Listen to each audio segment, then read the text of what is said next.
What's up, everyone? If it's okay, I'll just skip any introductory flapdoodle and just get right to the reviewing. For my first critique, I have chosen one of the few movies I've ever been able to see on opening weekend, Captain America, the First Avenger. Probably the best action movie about a guy in a silly blue hat you'll see this summer. But be wary, as there be spoilers in these parts. This is the origin story of Marvel's last crew member for the upcoming nerdgasm inducer, the Avengers, and while the previous installments have all kept their continuity relatively subtle, this one just kind of flips out about it like a jittery youngster who can no longer keep a secret. To demonstrate what the hell I just meant by that, let's look at the setup. Early in the film, a Nazi officer played by Hugo Weaving is seen raiding a church in Norway for some all-powerful shiny thing that the church decided to just hide inside a wall in the main room, which is fairly poor concealment for an all-powerful shiny thing, and runs off with it to do his dastardly villain things. The problem with this is that said all-powerful shiny thing is meant to be an artifact from Asgard, kingdom of the Viking gods, so anyone who hasn't seen Thor will be going right into this movie with a few confused points. The previous films have sported little after-the-end credits hints as to what will be going on in the future movies, but this one is yabbering about it right out of the gate. And of course this includes the featuring of Howard Stark, aka Iron Man's dad, as a prominent character. Fortunately, these things don't make the movie completely inaccessible, especially once the whiz-bang pew-pew-pew action gets going, and I am inclined to cut Marvel a little slack, seeing as how they seem to be just as eager to release their pet project as the nerdgasming audience is to see it. But a rough start is a rough start nonetheless. The whole motif of rough starts in this movie also applies to the character of the Captain himself. We're introduced to Steve Rogers as just someone who gets his ass kicked a lot, understandable for an alter ego backstory, but it is his personality that throws us a bit more of a curveball. After a long succession of Wolverines, Rorschachs, and Batmen, anti-heroes with voices like rock grinders who operate above the law and aren't afraid to be a bit of a jerk to get the job done, it's a bit of a jarring contrast to see someone who's so much of a good guy Greg end up in the role of the main character. At first, Roger's starry-eyed hopes of getting to be a soldier and his tightly held morals make his character seem a little one-dimensional, but as the movie progresses, we see that this isn't quite so. We really get involved in what happens to a goody two-shoes like him and how he responds when he's getting all kinds of tests, trials, and explosive ordnance thrown at him.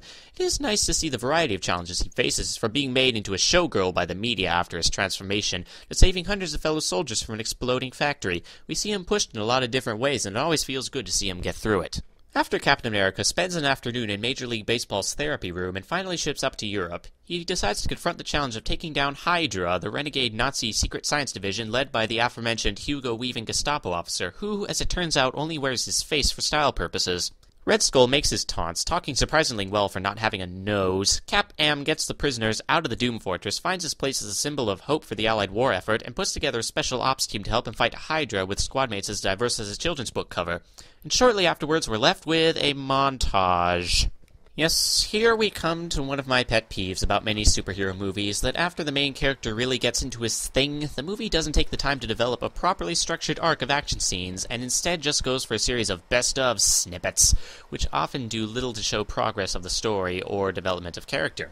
Fortunately, in this movie, we do get to see some better fight scenes when it counts, but like with so many other things in this film, we have to wait to get to it. The story culminates in Red Skull flying off in an enormous jet engine boomerang with plans to wipe the US of A off the face of the Earth in a series of big blue Dr. Manhattan explosions.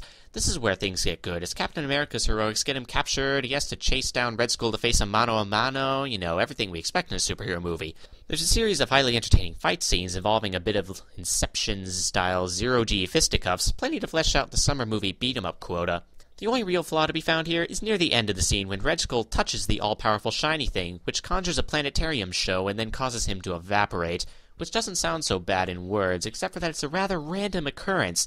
It is a little bit about the skull getting greedy, like at the end of The Last Crusade, but just a little more emphasis and punch could have made this a really powerful scene. When you watch this film, or think back on it after watching it, pretend that Red Skull was trying to leech power off the all-powerful shiny thing to make himself stronger and beat Captain America in their fistfight, when he absorbs just a little bit too much, getting in over his head, and then ends up self-atomizing.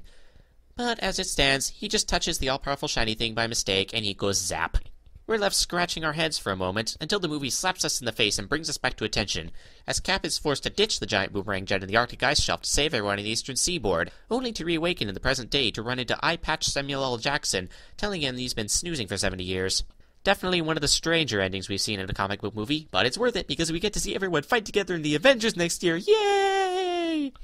Seriously, though, don't let my nitpicks discourage you from seeing this. As fun as it is to make fun of a movie's flaws when you're in the position of a critic, I commend this one for having a broad scope, assembling its action scenes and writing relatively well, putting together a nice visual aesthetic, and not having the love interest subplot be crowbarred in, so that it helps move the story along rather than hindering it.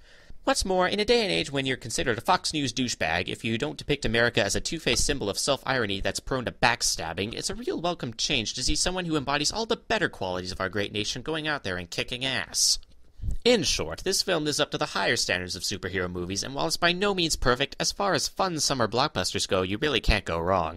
If there's anyone who's ever seen or heard of that tragically stupid adaptation from the 90s, don't worry, it's about a billion bazillion times better than that one. And very best of all, they made it so that the captain's costume looks somewhat more badass than a cheap spandex mascot at a children's birthday party.